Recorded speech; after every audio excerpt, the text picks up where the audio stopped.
It's the Locked On Flyers podcast for Friday, October 25th, your daily dose of Flyers news, analysis, and high quality content that is looking ahead to this back to back and thinking there's a lot of opportunity there. There's always opportunity.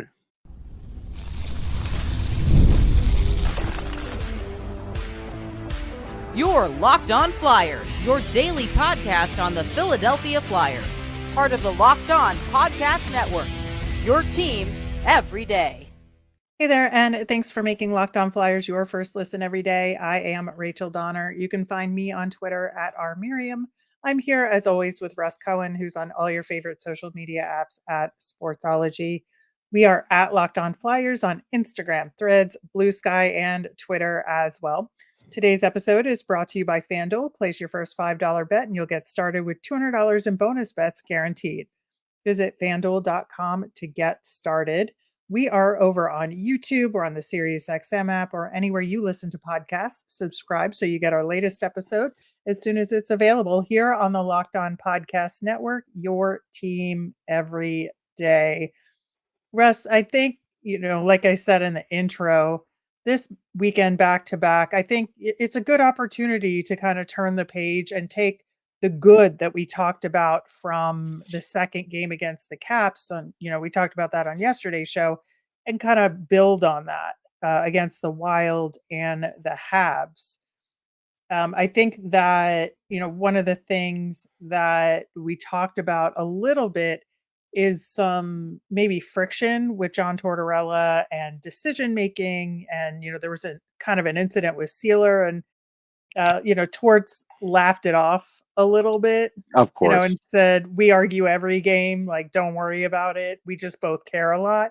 And that was the 100% right answer to give because it's Sure, but we know better because we're watching the bench all the time.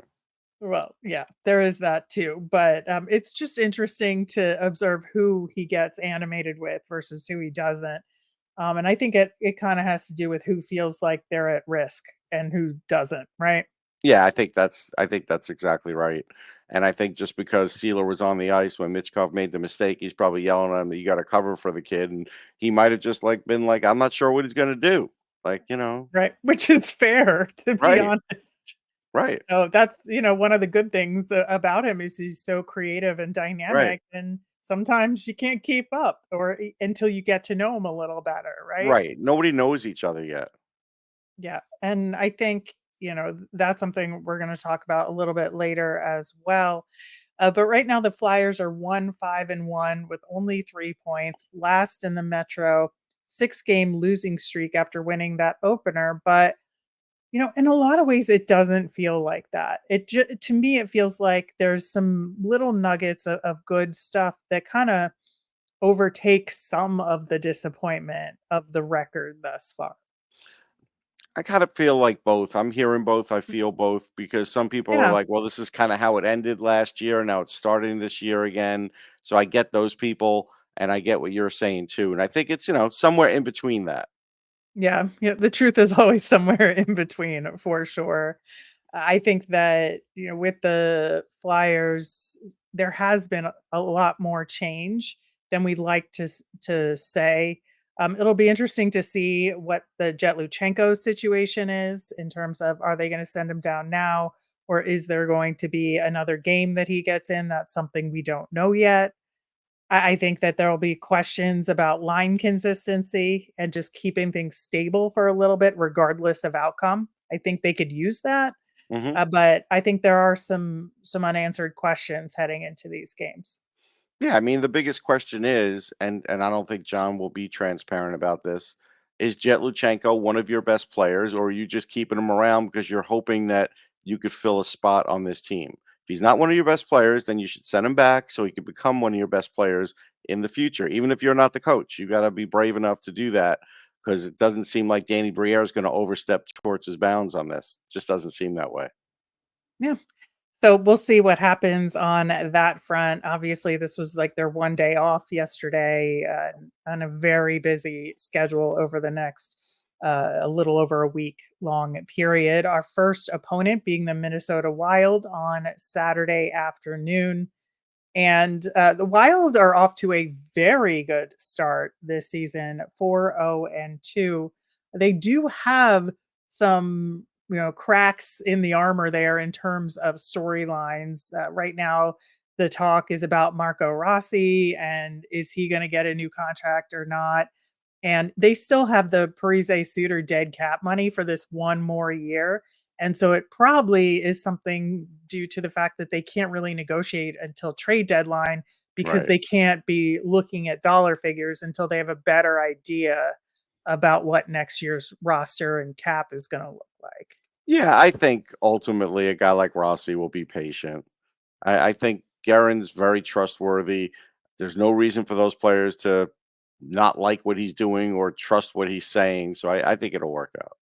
Yeah, I just think there's a lot of people who are gonna be gunning for that $14 million, and it's gonna be Yes, a tough job in terms of who gets the money and why, and so that's the big question, at least from my perspective on the Minnesota Wild right no, that's fair. I mean, if you want to get in good with Bill Guerin, give him popcorn. That's what I've learned. now. He loves Alright. popcorn. One of the interesting things about the Wild is that they have not trailed in a game yet this season. Now they did play last night against Tampa. We're recording this before that, so maybe they did, and maybe Tampa won that game. We don't know yet, but I think that that's pretty remarkable in 6 games to not trail at all That yet. is. Their more recent game before the game against Tampa was against Florida, where they won handily 5-1. Last week, Gus got a goalie goal, which was pretty fun and exciting Yeah, we for the saw that. Wild. Yeah. And Fleury is playing versus Tampa, so I'm thinking we'll get Gus in net on Yeah. Saturday. Which is a shame. It's too bad it's not Fleury because I think It's Fleury always won it. fun. Yeah, I think he won his 400th in Philly with Vegas, and now he's got 561. Like it's insane. 561. It's just incredible what this guy's been able to do in Yeah. the course of his career. And one of the best guys in the league. Just absolutely one of the best guys. Yeah, and I think that's one of the things that's been nice about him not playing on the Pens is I feel like we've been able to appreciate him a little bit Yeah, you more. don't have to hate him now. He comes in once a year. Yeah. Yeah.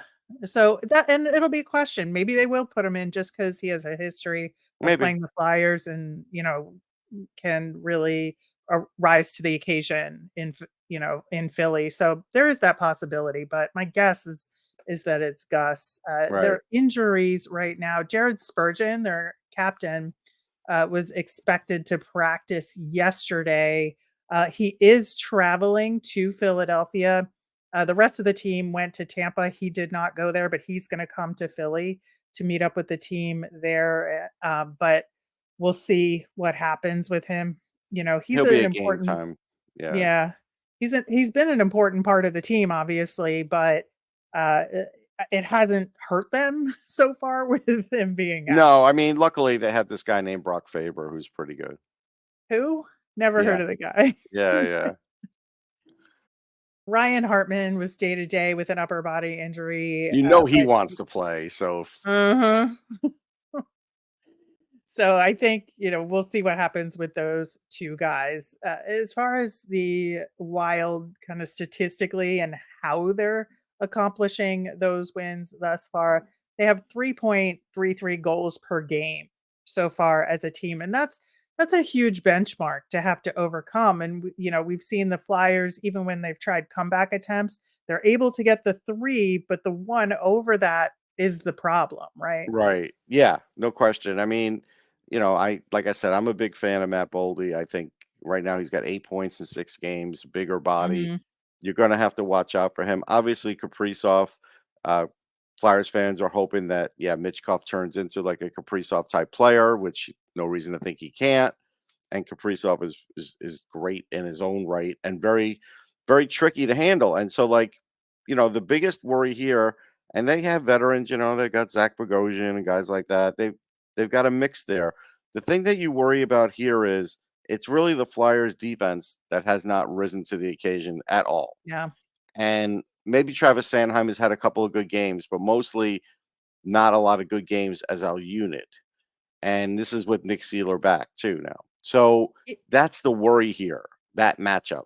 The Minnesota Wild offense against the Flyers defense. Yeah, so far the Wild are 6th in expected goals for percentage at 5 on 5 in the league. They're 5th in the NHL on the power play. But I think the more interesting aspect of it that is the part that affects the Flyers defense and their system is their shot attempt statistics because the Wild have the second lowest percentage of shot attempts for that are blocked, which means that their shots are getting through. The They're Flyers are getting to the 7th, net. Yeah. which is actually not that bad, No, but it's not bad. it's it's real good, but the Wild are better. And then the Wild also have the lowest percentage of unblocked shot attempts for that miss the net. So they're getting through and they're hitting the net, and that's something That's that the something Philly Flyers. can't do. Yeah. Right. So that's the big struggle that I see against this Wild team and the Flyers defense. Yeah, and there's this one guy, I don't know, Cole Caulfield, 6 goals in 7 games. Well, he's on the Habs, so that's the Oh, next I'm thing. sorry, we haven't gotten to the Habs yet. You're right. My brain already moved to the Habs. Yeah, no, with this team with Minnesota, yeah, I think they're going to have to go to the net more. They are. If Spurgeon's out, that'll be a big plus for them. They can't put, Delorier in for a whole game. I don't care if he got close to scoring a goal. That's the only chance he's going to get probably for the next 5 games, like they can't keep him in the lineup. They can't afford to do it. And I don't think there's really any worry about this team, like wanting to fight. They might, hit guys, but they're not going to want to fight. No, they're not. I think the one little Achilles heel that the Wild have is that they're 23rd on the penalty kill at 75%, and the Flyers are 2nd in the NHL on the PK right now. Right. So I think that, if the Flyers get power play opportunities, they have to convert. Now, they've been doing okay at it so far. So they just have to continue Yeah. doing better than okay on the Yeah. power play. Yeah. And look, and the goaltending has to be better. Sam Ersson has to be better. He's not good enough right now. The defense isn't good enough in front of him, and he's not good enough either. He he has to somehow rise and get at least a 9-10 save percentage some way, somehow. If he can't do that, he's going to have a problem keeping a number 1 job in this league. Yeah, I think he's doing good. I think he's playing well considering everything going on around him. He does let in an errant goal here or there, but we kind of knew that. So I feel like for Sam Ersson, he's playing very well. But it'll be interesting to see which goalies play which game. I think Ersson plays against the Wild, and then Fedotov will play against Montreal, who we will talk about coming up next. PrizePicks is the best place to get real money sports action. Join over 10 million users and sign up today. PrizePicks is the best way to win this football season. Which players are going off, which ones aren't. You can make your picks in less than 60 seconds and turn your sports opinions into real money all season long on PrizePicks. You can now win up to 100 times your money on PrizePicks with as little as 4 correct picks. PrizePicks invented the flex play, which means you can still cash out if your lineup isn't perfect. You can double your money even if one of your picks doesn't hit. And PrizePicks puts their members first, so all withdrawals are fast, safe, and secure. When my picks hit, I get my money in as little as 15 minutes. Download the app today and use the code LOCKEDONNHL to get $50 instantly after you play your first $5 lineup. That's code LOCKEDONNHL on PrizePicks to get $50 instantly when you play $5. PrizePicks, run your game. On the Monday show, of course, we will recap the Flyers against the Wild and the Habs and see if any other changes were made. We'll talk Jet Luchenko, and we will have our nemesis of the week. And I can already guess what that's going to be based on the schedule, which we will get to in the next segment. The Montreal Canadiens, I think, the watchword for that team is injuries. So many injuries, right? Yeah, luckily they do have some young talent that can, help keep them competitive. Now I could talk about they have that guy Cole Caulfield who's got 6 goals in Right. 7 games. They've thrown in Logan Mailloux, who is good, and I still wish every Flyers fan would boo him, Yes. just on principle. But who knows if that'll happen? But you still have to watch out for these guys. The goaltending's decent. They do have some speed for sure. The Flyers have not looked fast. Like the last couple of games, they So when, they're really going to have to play at pace against the Canadians more than anybody. But, the Minnesota's pace is pretty good, but the Canadians can really do it. They've got some guys. So we'll see. I mean, it's definitely a winnable game. They're For both sure. winnable games, but this is the most winnable game. Right. I mean, obviously, we know Patrick Laine is out long term. Yes. Slavkovsky is out for a week. They have so many other injuries. Justin Barron is now day to day after Jacob Trouba hit him I in that think he might be last. back. It looked concussion-like, but I don't know how bad. So we'll Right. see. They might get lucky and get him back, maybe. Right. And the Habs will also be on the second half of a back to back.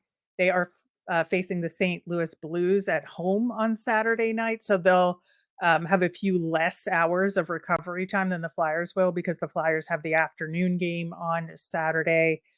The Habs are at the bottom of the Atlantic, so this will be two teams at the bottom of their divisions, which is why we're saying it's a very winnable game. They are 2-4-1 before their game on Saturday against St. Louis with 4 losses in a row. Their last game, the aforementioned game against the Rangers, with Trouba making that hit, they wound up pulling the goalie in this one, and the Habs went down 4-0 in that one, which sounds familiar, Russ. Oh, yeah. Very familiar. The one thing about them, though, the Ranger game, they just got outclassed. I mean, the Rangers are better than a lot of teams. Right. But in low event hockey, though, like that game against the Islanders, it was a close game. And so I Right. feel like this is going to be low event, close game. I do. Well, and that's where I think I have a question, because it'll depend on if they take the momentum they had in terms of the good that they did in the second 2/3 of the game against the Caps into this game against the Wild.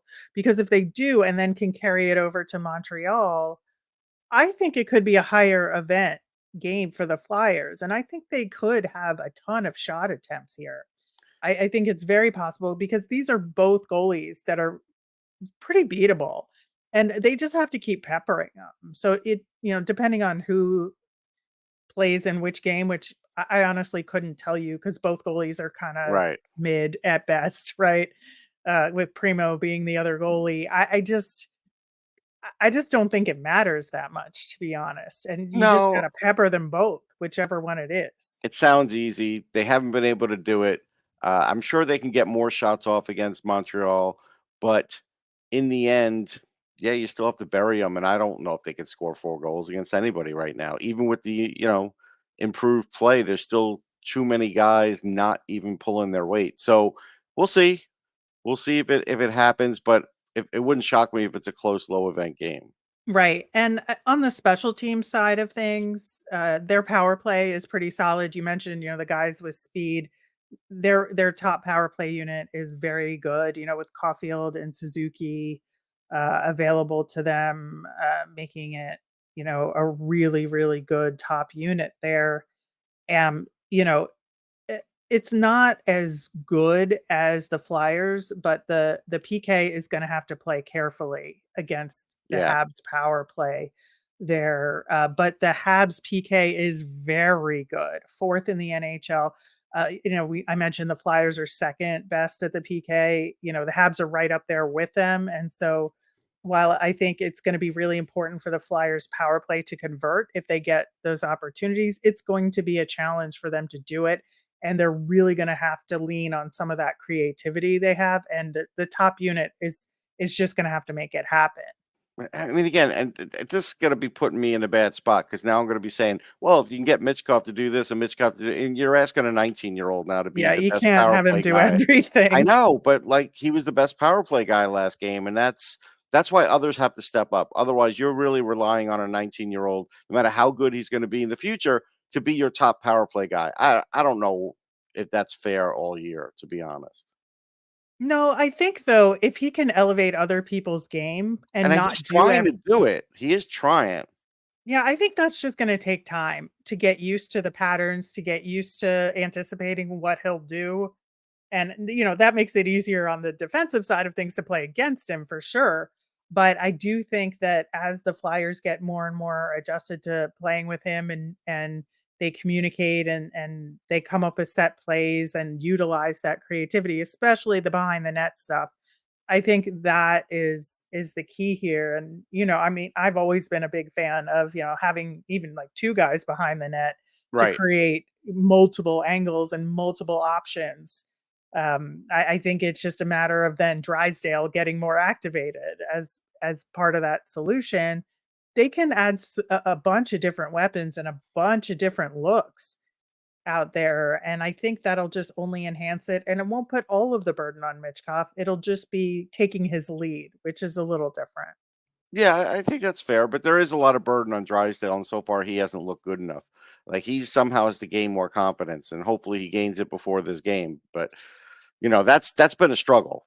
We've We haven't really talked seen enough about it, but it is a we have struggle right now. seen moments for him, but we Sure. haven't seen a consistent full game like that from him, No, which no. I think that's fair, but I do think there has been power plays where he's stepped up a little bit. Hmm. You see him come in from the blue line a little bit. I think that happens. It just has to happen more consistently, but Yeah. I think that's an important part of it. The other thing about playing the Habs is that the Flyers get a lot more offensive zone time than the Habs do as a general rule. The Habs tend to score on the rush because of their Right. speed. Right. I think the Flyers are going to have to take advantage of that. But as is not a shock to anybody, the Flyers' weak spot is their shooting percentage. Right. So they're gonna have to actually do things in their time in the offensive zone, right? Yeah. Well, hopefully, as we're speaking, they're practicing some of those things. I think that is an important part of it as well. But yeah, very interesting back to back. The second of the two back to backs. Coming up next, we are going to talk about, the week ahead and some overarching thoughts about the Flyers and how to stay consistent, and how to, build on the good things they've done so far. We're going to do that coming up next. Hey, NFL fans, you can start the season with a big return on FanDuel, America's #1 sports book. So when you get a hunch in the middle of the game, forget having to have dozens of tabs open. You can check out the latest stats, view live play by play, and so much more on the same page where you place your bets. And there's so much more action besides the NFL. With the NHL season underway, there are so many options for hockey fans. FanDuel has daily specials like home team goals for the day, highest scoring game, fastest goal scored, and more. I'm still going to give you an NFL. I'm going to tell you to take the Bears. Uh, you'll get started with $200 in bonus bets guaranteed when you place your first $5 bet. That's fanduel.com. All right. So heading into this weekend, I think, one of the biggest things for the Flyers here is keeping some consistency and don't get reactionary, whether it's a win or a loss. It's not even just for losses. If you win, stay consistent. If you lose, give that lineup another chance to make things happen, unless it's like a total disaster. I mean, you make little tweaks, but Sure, you got to keep some lines together. you That has do. been a big issue here, and really give guys a chance to put something together over a string of games before you blow up a line and start over. Yeah, like as an example, like last game, Cates was good. It's just people are going to remember he had a breakaway and he couldn't take it because he was gassed, but he had a good game. Like he he had a chance for a breakaway. He's one of the two Flyers that did because he made a good defensive play, and you need his defense in Right. there. So yeah, I think there's opportunities like that, but I just want to see, and we don't hear it. We don't hear it from the coaching staff. We don't hear it from anybody. Shorter shifts. We need shorter Yep. shifts, and you can't run the top power play out there for the entire time because your second power play is bad. You need to work on your second power play and change something within that. But just putting out the top power play for the whole time isn't the answer, because then you can get hemmed in if the puck leaves your zone when the power play is Or over. get And that's a shorties problem. against because the other Right. team has more energy than you Right. do, and you can't get back Right. to defend. And that's So a I think worry. that, So yeah, you got to work on that. yeah, and we talked about it a little bit, but we got to keep Nick Delorier out of the lineup this weekend. Yes. I think he is just a hindrance to line mates, and even though he only plays like 7 minutes or whatever it is, it's still 7 minutes where the Flyers are going to have a tough time getting an offensive rush going and getting, a quality offensive opportunity there because, Noah Cates, for example, is too busy trying to defend and be responsible defensively to try anything significant offensively. And so I really think it's important to keep him out of the lineup these 2 games. Yeah, I would say keep him out. And also the other problem with that is if he's in there, that little bit of ice time, that ice time that you're missing is going to other players, and sometimes it's too much to add on to them. Because it's like, as an Right. example, when Paling was hurt in that game, in the last game, everybody was like, wow, now it's like having 10 players because, Delorier is there. And, he's Exactly. you don't have anybody to make up the slack if there is another injury. So yeah, it's not a good idea. Yeah, you get, you overplay other guys and they have the longer shifts and that's just And that, it's snowballs. something else to talk about. There are a lot of banged up Flyers right now because they're trying like crazy to block every shot. And I think they have to be a little more selective with that because guys are dropping. I mean, there's only so many shots you could block in a row in a game and whatever before you really start becoming too banged up. Look at Nick Seeler, he was out all that time. It's going to affect the team. It will, and I think they have to trust the goaltenders as much as we've said, they're not 100%. You have more problems with Urson than I do, but, with Fedotov specifically, I don't think they feel confident enough, and so they're going to block all these shots when going to block all these shots is why Fedotov can't play it at his best, Right. supposedly. So I think that sometimes you just gotta let the shot through and Yes. let the goalie do their job, and I Yeah, think and that's just be something they there to need to clean up the consider. mess if there's a rebound. Yes, That's a exactly. big thing. If you're not gonna block it, then do that, and then you won't be out of position either. I'm not saying don't block anything. There's times where you want to, especially late in the game, but if it's first period and it's a 0-0 game, maybe don't block it.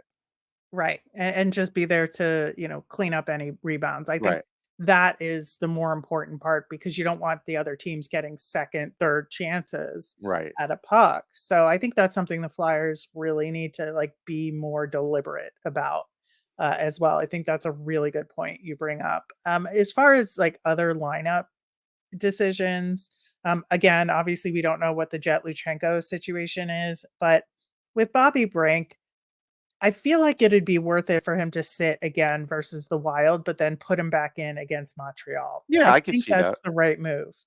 Yeah, I could see that. I could see because the Wild, other than Spurgeon, do tend to be a heavier team or at least play heavy.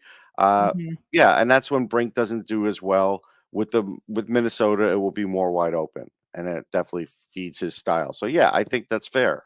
And then as we've said multiple times, consider sitting Zamula. I think, I think you you know, have I to sit him. I don't think it's even consider anymore. The problem is, look, you don't you wanna can't put put it. Johnson in. You don't want to put That's the Johnson in the rest of the season. But if Zamula continues to play poorly, then you just need to bring up Emil Andre and send Zamula down and just if somebody wants to claim him, then they claim him. If for some reason he's not working for you guys, I mean, you could scratch Zamula for a week. That's fine. But again, then when you put him back in, if he's not working, you've got to give somebody else a chance. You can't keep going back to the well with this. And again, if you brought up Andre, it would cure two problems. Yeah, I think that's gonna be a really interesting crossroads when they finally decide that they have to do something about this, Right. which will be a little too late, but not, I think, overly late that it's not salvageable. Right. I think that, the Phantoms are playing a 3-game, weekend, Friday, Saturday, Sunday, and I obviously they wanna get Andre in, so my guess is that he plays with the Phantoms this weekend, and they don't consider it until after that. But I think all that being said, because we haven't seen him in a regular season game at all for either team, right? Right. So I think it's going to be really important to get him to play, regardless of where that is. And they may have to turn to a different defenseman who's actually played, if that's what they're going to decide. If they could do that, again, you got to start at least trying it out. Bring up Helge Grans. You know what Belpedio is.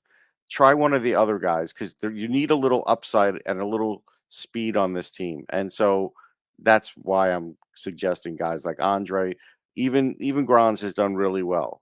Yeah. So I think it's a question mark. I firmly believe they're going to keep Zamula in and or play Of course, Johnson because yeah, for of this course. weekend. But I think beyond that, they're going to start considering other options. Yeah, maybe when they start up fuller practices again, they have a couple days to practice in a row, then they might. Right. So next week is Bruins, Blues, Bruins. So that's delightful. Oh and, yeah, uh, nothing to every see other there. day, starting with Sunday, they play every other day for the whole week. And that's really hard because you don't get a lot of good quality practice time in. So they're really going to have to. That's why I think they need to stay consistent because if you don't have time to practice these things effectively, don't change it. Right. And you just let the chips fall where they may. You learn what you can, and then you move on from it. Yeah, that's fair.